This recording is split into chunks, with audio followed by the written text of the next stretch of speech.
Tinatanggap ko nito mo. Welcome to Face to Creation. Kaya ba yan? Baka ba yan? Ano pa nga natin? Baka naman kasama eh.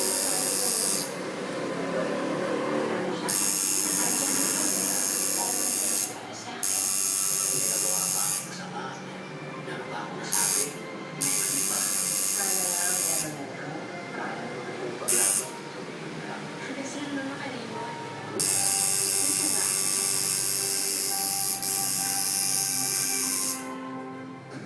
Ang galing tumiming ng kapatid mo, ha? Ano daw sabi?